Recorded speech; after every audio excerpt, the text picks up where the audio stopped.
Second class చదివే బాబు తన తల్లితో లిప్ కిస్ అంటే ఏంటమ్మా అని అడిగాడు. ఆ తల్లి ఒక్కసారిగా షాక్ అయింది. దీనికి సమాధానం ఏం చెప్పారమ్మా అని ఆ తల్లిని అడిగాను. సార్ నాకు కోపం వచ్చింది. ఎవరు చెప్పారు? ఎక్కడ నేర్చుకున్నావు? ఎక్కడ చూసావు? అని చెప్పి కోపంగా అరిచేసా సార్. ఇంత చిన్న బాబుకి ఎలా తెలిసింది? మాకు చిన్నప్పుడు ఇలాంటివి ఏమీ తెలియదు సార్ అని చెప్పింది.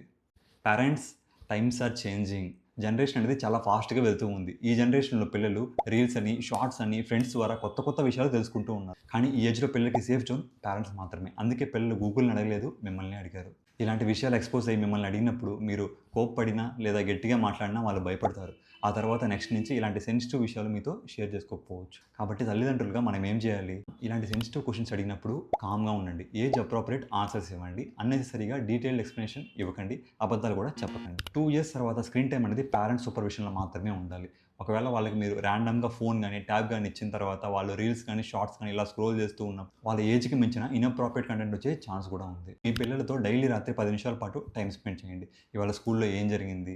ఎక్కడ ఆడుకున్నావు? ఎవరెవరితో ఆడుకున్నావు? కొత్త విషయాలు ఏం నేర్చుకున్నావు? అని క్యాజువల్‌గా అడగండి. కొన్నిసార్లు ఆ 10 నిమిషాలే పిల్లలని పెద్ద పెద్ద ప్రాబ్లమ్స్ నుంచి సేవ్ చేయగలవు. మీకు మీ పిల్లలకి మధ్య ఒక కమ్యూనికేషన్ అనే డోర్ ఉంటుంది. ఆ డోర్ ఎప్పుడు ఓపెన్‌గా ఉండేలా చూసుకోండి. గుర్తుపెట్టుకోండి, పిల్లలు అడిగే ప్రతి క్వెషన్‌కి మన దగ్గర పర్ఫెక్ట్ ఆన్సర్ లేకపోవచ్చు. కానీ వాళ్ళు మీకు క్వెషన్ అడగడానికి భయపడకుండా ఉండడం చాలా ఇంపార్టెంట్.